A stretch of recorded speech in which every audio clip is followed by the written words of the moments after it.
Well, I think Ravi wants me to buy him a beer. That's why he spoke like that about me. I'll see if I can afford one, and I'll buy him one. Now, this is a session to introduce this book, which has 4 classics of Marxism in it. But you see, if you've joined this party or are thinking of joining it, it's clear that you've been affected by events. You've been affected by what's happening in society. You look at a government such as this government that we have, which keeps attacking the poorest layers of society, attacking on welfare, attacking on benefits, attacking pensioners. You see the effects of the trade war, the rich and powerful at the top of society, and also the real wars that are going on, the butchery in Gaza, the war in Ukraine, and many others. On top of that, you have all the climate change. I mean, look at Texas, which is a combination of the impact of climate change and the cuts to the services by Trump. So a lot is going on. The system is in a deep crisis, and we need to be able to explain why that is, and also what can be done about it. Now, we republished these 4 classics because they are a very good introduction to Marxism. They aren't the last word in Marxism, but they are very important texts, and I'm convinced that anybody that reads these 4, studies them and absorbs the ideas in them, will be, as we say in the actual introduction, it will be on the road to getting a greater understanding of Marxism. It prepares you to go on to other texts and deepen your understanding. And it's also part of the education program of the party, because it's clear that we need to educate all our comrades. We're not just, I mean, obviously we're active in the labor movement, we're not just activists for the sake of it. We educate our comrades in history, in economics, in philosophy, in the outlook of Marxism. And that's so that our comrades have the tools with which to answer other people. When you go on a paper sale, when you go to a meeting, when you meet somebody that's interested, it's not enough just to say join the party and fight with us. You've got to convince them, and to convince them you've got to have the ideas that can answer their questions, and then do what Lenin said: patiently explain. That's the only way we can actually build anything solid. Now, we come from a period, well, I remember it, of course you don't. You won't remember it. The period of the post-war boom. That played a huge role in changing the consciousness. There's a reference in one of these texts to the question of consciousness. It radically changed the consciousness of the whole labor movement, because for a long period it did seem that capitalism could be reformed. Therefore, reform was the dominant idea within the labor movement, and that hangover is still with us. That's why you have parties like the Labour Party, which still dominate so massively. Even Corbyn himself is fundamentally a reformist, a left reformist, but nonetheless a reformist. The idea that you can reform this system gradually, you do not need a revolutionary class struggle to change society. That idea comes from that, it goes much further back, but it was massively strengthened by the post-war boom. Now, when I was a young kid, when I went to university, for example, I didn't know that such things as university fees actually existed until somebody told me, because I didn't have to pay them.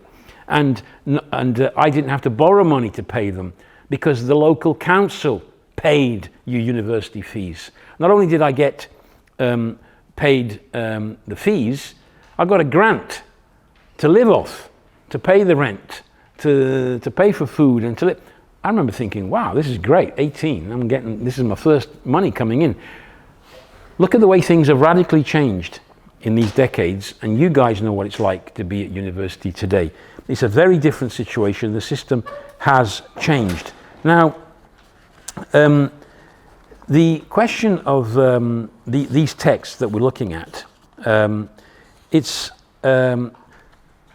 gives you an introduction to Marxism. The Communist Manifesto itself starts with that, but also Engels in the second text on how does socialism come about. In the second text, he refers to the Utopian socialists, i.e.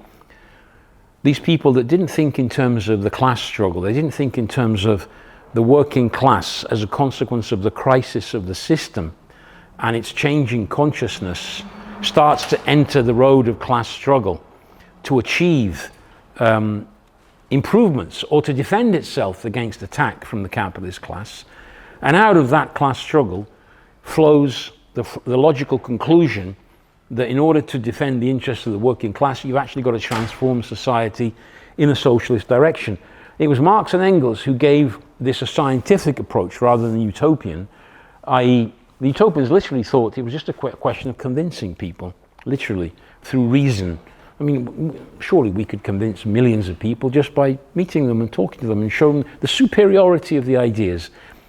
Well, it doesn't work like that. Most people are not interested in politics until they start to be hit by the system and affected by the system, and then they start to look for answers. The consciousness gradually starts to change. Now, the Communist Manifesto, which is the first text, was written in 1847, at the end of 1847, and you'd think it's not long now, it will be almost 200 years that it was published, about 180 years ago. How relevant is it to today?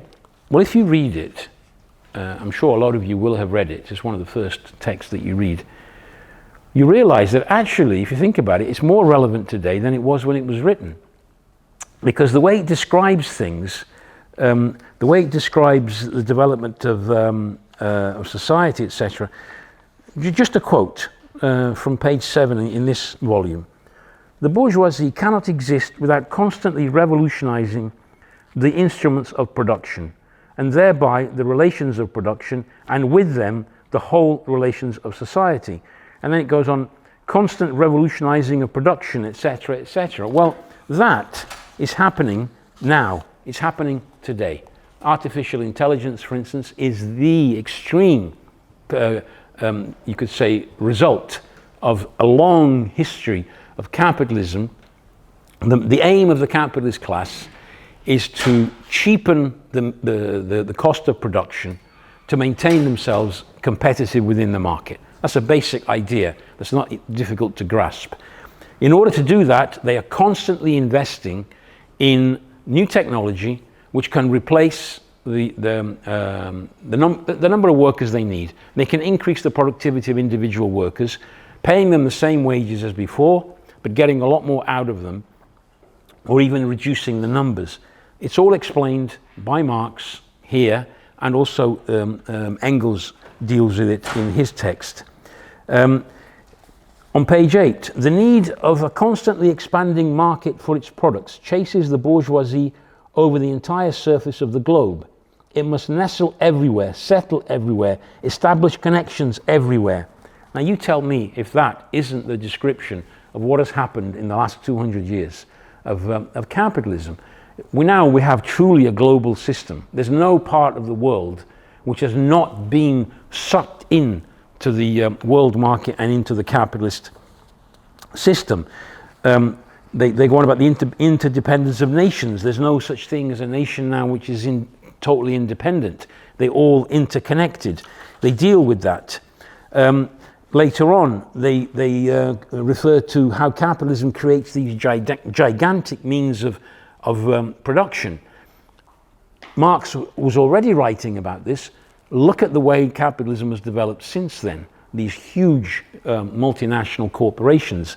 But he also refers to the periodic crises of the system and how they overcome these crises, and how the way they overcome the previous crisis prepares an even deeper crisis later on. Well, think about it. I mean, I've lived through it. You haven't. 1974 was the first real recession after the Second World War.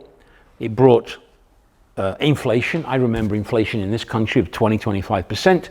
I remember the unemployment and the class struggle that flowed from it in the 1970s. My dad, when I was 15 at school, he was on strike for 7 weeks, a very militant strike. It was like that everywhere. There was a huge surge of class struggle. Now, I don't want to go into the details, that's another discussion. The way they overcame that crisis, which was one, defeat the working class by using the leaders of the working class, the leaders of the trade unions, the leaders of the Labour Party to hold back the class struggle and actually disappoint the working class, prepared the political conditions for an onslaught. That's when they started the attack. And it's been going on ever since. It started with the miners was a key turning point, defeat the miners and prepare the conditions. Now, the attack was an attack on the real purchasing power of the working class. That's what it came down to.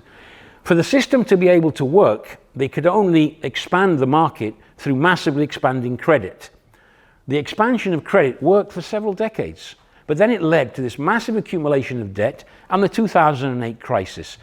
Here we have today the confirmation of what Marx says here in the Communist Manifesto. The way they overcame the crisis of the 70s prepared the deep crisis that we're in today. In effect, it's actually one long crisis over a period of decades. And yet the manifesto covers these points. I'm skipping through because I can't quote everything. I mean, you could spend the whole evening quoting all the points which are still valid today. But the purpose of this is not to read the book to you, but it's to get you to buy it and read it yourselves. At a certain point, Marx explains that the bourgeois becomes unfit to rule, in the sense it can't even grant its slaves, he refers to the wage slavery, minimum of a decent existence because of its crisis, and therefore is a system that cannot continue without obviously class struggle and revolutions. And he points out that the system, by growing and developing, creates its own grave diggers. The famous sentence, he says, with the bourgeoisie, therefore, what the bourgeoisie therefore produces above all are its own grave diggers. Its fall and victory of the proletariat are equally inevitable. At the same time, they deal with the role of the communists. I'm not going to go into everything in the manifesto, but it says what distinguishes the communists. And I'll just quote, the communists therefore are on the one hand practically the most advanced and resolute section of the working class parties of every country. That section which pushes forward all others. On the other hand, theoretically, they have over the great mass of the proletariat the advantage of clearly understanding the line of march, the conditions and the ultimate general results of the proletarian movement. That is a description of our role today. We can see the perspectives, we can see where the system's going by analysing the internal contradictions of the system, and the advantage this gives you is that you can see how a crisis can develop even when it hasn't yet started, because you can see the contradictions. You can see how that crisis can impact the consciousness of the working class. And as I said about consciousness, another quote, he says, man's ideas, views and conceptions, in one word, man's consciousness, changes with every change in the conditions of his material existence, in his social relations and in his social life. What else does the history of ideas prove? It goes on. Basically, we understand that the same people you talk to today that won't necessarily agree with you or accept your ideas will be affected by the crisis of capitalism and will start to look for answers.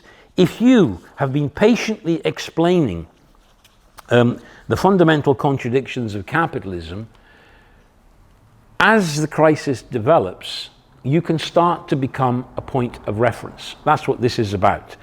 And then you can start to build a much bigger force. But obviously to do that, you've got to have the party built beforehand. You've got to have the educated cadres that can intervene and explain this to people. I'm not going to go on and on about the Communist Manifesto, because there's a lot more I could say. But it is the founding document of the communist movement. I reread it for this event.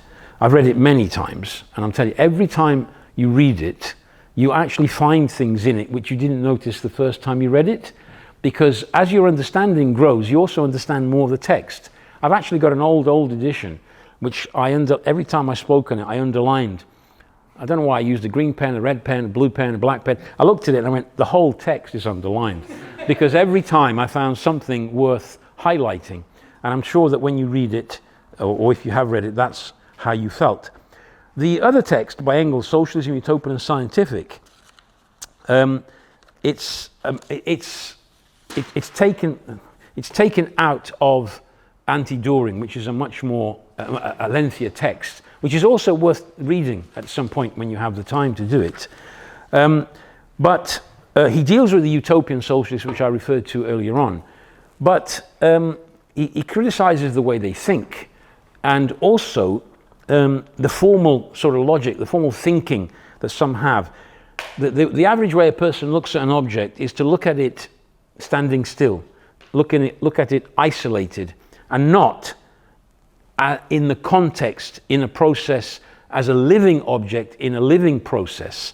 And unless you have that approach, you actually can miss the real essence of something if you try and take it out of the context in which it's developing.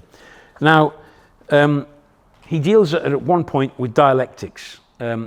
Dialectics, I'm not going to go into the details of the thing, but the essence of it is, at a certain point, he refers to Heraclitus, where he says, everything is and is not. Now, you might think that's nonsense. For everything is fluid. It is constantly changing, constantly coming into being and passing away. Now, this is a real key idea in understanding how Marxists approach reality, because if you look, everything you look at is actually not the same thing, even within a few seconds. I'm not the same person I was when I came into this room. I am the same person, and I am also not the same person. And that's not nonsense, because you know that there's a process going on. Some of the cells have died, others are being created. So if you have this approach, you can actually have a deeper understanding of processes. The same applies to understanding society as a whole, the economy as a whole.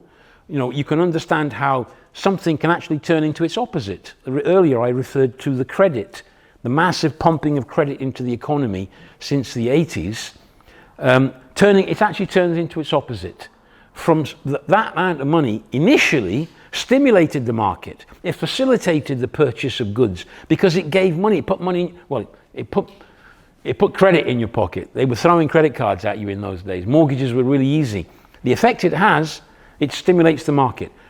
Give it time, look at it as a process over time. Don't look at it, what's it doing only in 1985 or in 1990. See what happens when it accumulates beyond a certain level, and suddenly you're staring at the same phenomenon having the exact opposite effect. The massive credit is now eating into the purchasing power of people because people have massive debt, they've got to pay off the debt with interest, and therefore the market they created yesterday, they are destroying today. That's a dialectical way of looking at something, and it allows you to see deeper and also to see further, i.e. you can imagine something happening in the future which isn't immediately apparent by looking at the surface of something. Now, you can use the banal example. If I looked at a pot of water and I didn't know that by applying heat to it, it's going to boil and evaporate, if I'd never seen that happen. The thing is, everybody here has seen a pot of water being boiled, but imagine that you'd never seen it. And I said to you, do you know that water is going to disappear? It's going to completely disappear. The logic would be, how can something just disappear? Well, we all know it because we've seen it happen. You apply heat, it starts to boil, it starts to evaporate, and gradually there's nothing left. Even the pot will burn and will be destroyed. We've lived that experience, so we know it. When it comes to class struggle and economic crisis, which takes decades to evolve, it's not so immediate. I have to convince you by giving you historical examples. I can't take a pot of water and say, listen, you don't believe me? Just come here. I'll put the pot on the gas, turn the gas on, you sit there patiently for a quarter of an hour and see what happens. And they'll go, wow, you were right. You can't do that with the class struggle because there's waves of class struggle like in the 70s, and then there are subsequent decades where things seem to be relatively calm. And in the experience of your generation, for example, that you've not seen certain events, You have to go into history to understand them. You have to dig them out of that. But if you do it, then it really does widen your horizons, allows you to see. It is the difference. I have to say, instead of walking, you're walking in the middle of the woods at the bottom of a valley. You can't see the mountains, you can't see the sun. And if somebody told you there are beautiful mountains, you think, well, where are they? You come out of the forest and you walk up the mountain to the top. What you see from the top of that mountain is this fantastic view, and you see from miles ahead and behind, and you see something you couldn't see before. That's how I feel after all these years of being a Marxist and reading and deepening my knowledge and understanding. I feel as if I'm standing at the top of a mountain and I'm looking out at history as well and society as a whole, and I can see where it's going. Not in detail, obviously. We're not talking about, this is not a crystal ball, it's not every single, but I can see the general process, and that is what Marxism gives you. Now, just one quote, just a highlight from Socialism, Utopian and Scientific, when he's dealing with the economy, he says, the perfecting of machinery is making human labor superfluous. If the introduction and increase of machinery means the displacement of millions of manual by a few machine workers, etc., etc., he says, I won't go to the whole quote. I was reading that and I was thinking, you can apply that to artificial intelligence today. It's the same thing. In fact, they have a huge problem in the capitalist system because they've reached a point where the technology which is available has the potential to eliminate millions of jobs. Now, under capitalism, that means a deep crisis. Under a socialist economy, it would mean massively reducing the working day for everybody, hugely reducing it, which would mean the back-breaking work that we're used to today could be eliminated. Some of the worst jobs could actually be eliminated and done by machines, and it wouldn't be a disaster for humanity because the wealth that is produced through that process would come back to everybody and not to a handful of capitalists who use it for their own profit. Now, fast forwarding, the question of the state is an important question. Engels already refers to it in Socialism, Utopian and Scientific, where he explains how the state emerged. It emerged from the early societies, the primitive societies, where they were egalitarian. There was no private property, there were no classes. As the surplus produced by labor increased and reaches a certain level, it allows for the differentiation of society into classes, exploiters and exploited, but it also creates the need to hold the exploited down, an instrument to guarantee that the people at the top can continue to exploit the mass of working people. That's something that a Marxist must understand. There's a key thing here. If you do not understand the nature of the state, if you consider the state like the average person thinks that the state is a kind of a neutral body, it's an arbiter. We don't see it like the state is not neutral. The state is an instrument of the ruling class in any given society. The Roman state, what was it there for? Well, it was there to fight Spartacus. That took a few years, and he really did put the, I don't want to use a rude word, but for the ruling class of Rome were terrified by that revolt of the slaves. The way they answered, when they finally defeated them, they crucified thousands along the Appian Way and left them hanging there as an example to the other slaves. You ever dare revolt, this is what will happen to you. To do that, well, you have to have an army. You have to have soldiers with swords and have a monopoly of violence that you can crush the slaves.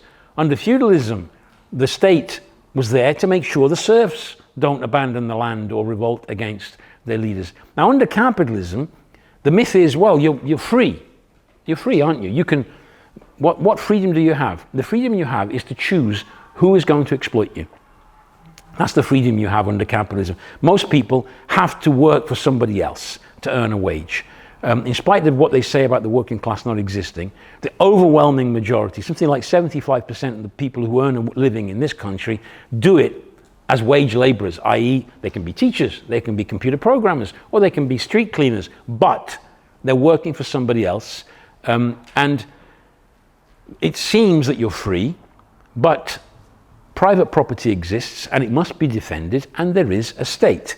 Now, you haven't seen it, you've probably seen the videos. When the miners in 1984-85 came out on strike and were out for a year, they spent billions of pounds in paying the police to crush the miners' strike. Very violent scenes were seen. Why? That is actually the essence of the state. And Lenin deals with it in State and Revolution. Now, why did he write this book? And think of when he wrote it. He actually wrote it in the September of 1917. You'd think, why is Lenin spending time writing a book when there's a revolution going on that needs to be carried out? Well, you see, there was a lot of confusion about the nature of the state.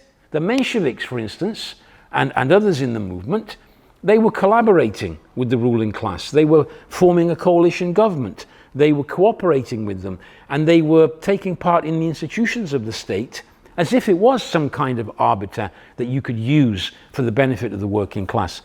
Lenin went back to the basics. He quotes Marx, he quotes Engels, the real ideas of Marxism, because the ideas had actually been falsified in the movement, from the state being an arbiter to conciliate the classes. And Lenin makes the point that the contradictions between the classes cannot be conciliated.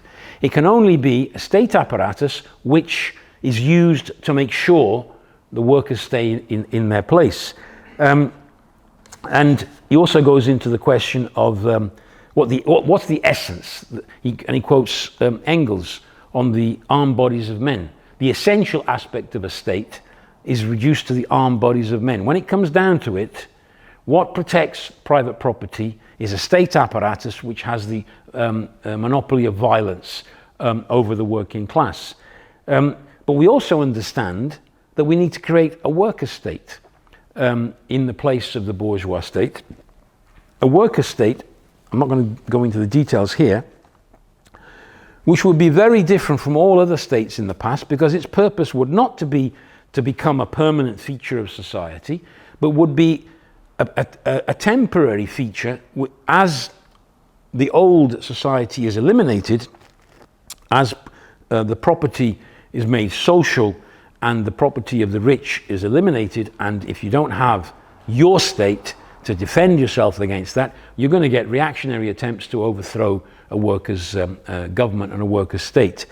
But once that's been achieved, and once the socialization of the economy is achieved, and Engels explains this as well, you get to a point where the state no longer has a function, because there's, if you read it, if you haven't, you'll read it. The Marxists say the role of the working class in coming to power is actually to abolish itself as a class as well. Not just the propertied class, but the very idea of classes, because classes are related to the means of production. Those who own them and those who work for the owners. Once you've eliminated that contradiction, the working class itself as a class is abolished, and what you have is the administration of things, and gradually the state, in the sense of a state of armed bodies of men, gradually disappears, because there's no one to keep under control, because when it's the mass of the people that have come to power, and the working class doesn't have a class below it. The difference with the bourgeois and you know, when they came to power, they eliminated the old ruling class and became the ruling class and oppressed the mass of working people. The working class in coming to power doesn't oppress itself. It takes control of the means of production and administers them. Now, I don't want to go on too long. The last text in this selection, and just to say, the state is an essential thing that communists have got to tackle and understand. If you don't have that understanding, in my experience, anybody that doesn't understand the real nature of the state will end up betraying the working class. Because if you don't understand the nature of the state, you will accept it as some kind of arbiter above society, and therefore you will tend to compromise on a class basis. Now, the Transitional Program, which is the last text in this volume, it's what do we actually fight for as communists? What is the program? Now, so this is something that we need to educate all comrades on, and Trotsky wrote this text, and he also gave interviews about it, and the question of the transitional method, i.e., you can't just go out and say to workers who are fighting for better wages, the answer is revolution. It doesn't connect with their immediate demands. So obviously, if you're leading a strike about wages, one of the key demands is how much you're asking as an increase. I remember that 7-week strike that my dad was on, one of the demands was the wage increase. Another demand, I remember, it was equal pay for work of equal value. Now, I don't know if he realized what that means. That meant they were fighting for the women in the factory, because the women in those days, no matter how skilled they were classed as unskilled. So they got the same wages as the unskilled men. It was only the men that had the semi-skilled and skilled. And yet you had the men in the factory fighting for that, because they understood it's only by fighting for the demands of all the workers in the factory that you have unity and you have a more effective strike. You've got to deal with those kind of demands. But you'll find demands in the transitional program such as the sliding scale of wages. What does that mean? Well, if you have inflation, then you should have a system which increases wages automatically in line with inflation. Because if you don't do that, then the workers will be losing real purchasing power. Now, in the last period, we've had inflation after the pandemic and of 10% in some countries, even greater. Places like Turkey, 40%, 50%. That has massively affected working class families. All workers can feel that. Now, a demand such as the sliding scale of wages starts off by giving an immediate answer to an immediate problem. Another one is, in the transitional program, is the sliding scale of hours. Today we would call that fighting for a shorter working week. Now, it's not impossible to achieve a shorter working week. The 40-hour week was a slogan of the labor movement for a long period, and they fought for it and eventually got it. The 8-hour day, for example. They did get it on the basis of huge waves of class struggle. In a situation where jobs are scarce and workers are losing their jobs and risking losing their jobs, you can say, oh, the answer is revolution. It's much better to start by saying, let's have a shorter working week. Let's have a 35-hour week with no loss in wages. So instead of losing jobs, we reduce the working hours and keep everybody's job. In a moment of rising class struggle, that's the kind of the demand which connects with workers immediately. Now, the art of using the transitional program, of course, is you don't just limit yourself to that. In the dialogue with workers, you raise the perspective that this kind of demand can only be can only be maintained through a transformation of society.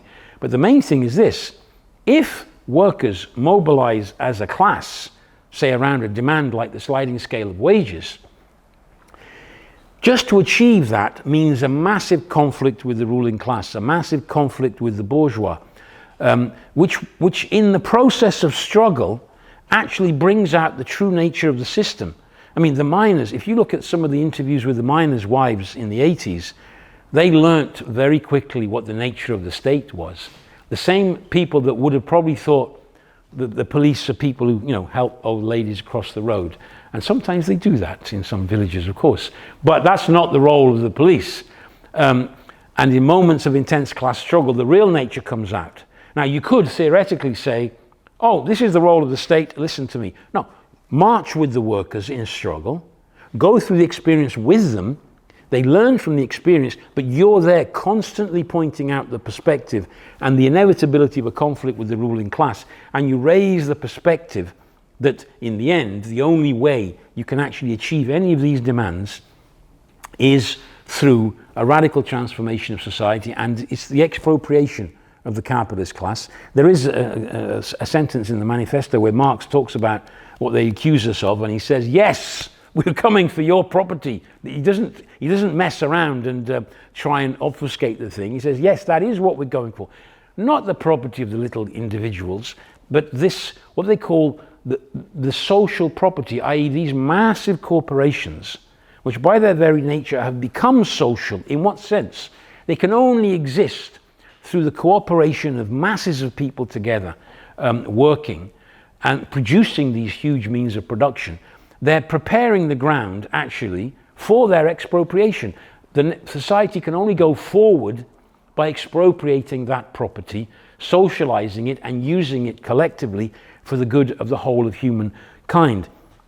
There's a lot more in the transitional program, obviously, but it's basically how to connect with the working class, how to connect the ideas of revolutionary communists and their program with the working class, and that you start from the concrete issues. And I think this is something a lot of our comrades, especially the young ones, they've got to learn how to talk to working class people, not just with revolution, which of course, that is the final aim, but you also got to be able to talk about the concrete issues and what answers we give to those. And at the end of the day, remember this, Marx explained, and I'm quoting it from the introduction, the emancipation of the working classes must be conquered by the working classes themselves. That's one. Nobody else is going to emancipate the working class but the working class itself. But two, he also explained that theory also becomes a material force as soon as it has gripped the masses. The question is this, therefore. The theory, Marxism is the condensed experience of the working class over history and all the lessons drawn from the class struggle, developed into a theory that's then taken back to the workers. This theory, once it does grip the masses, the working class combines its consciousness, which comes from the crisis of the system, together with the ideas of Marxism which connect. Once that happens, it becomes a massive force.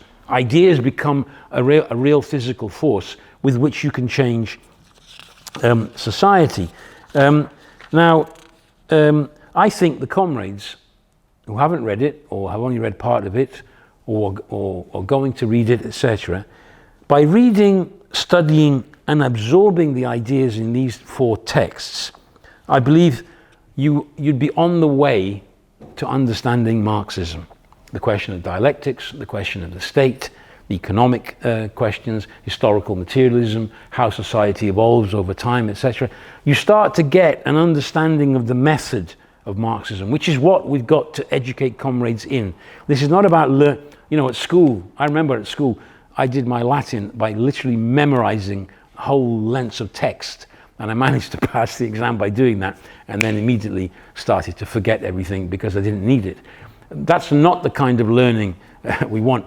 We want comrades who can absorb and understand and use the ideas to think and understand society where it's going, and then become a cadre that can go out and discuss these things with workers, with youth out there, and build the party, attract them to us and convince us. That means you've got to have the facts and figures, you've got to get an understanding of history, you've got to have a general understanding of these ideas. And if we do that, we'll be building a strong party that can build the party that the working class needs.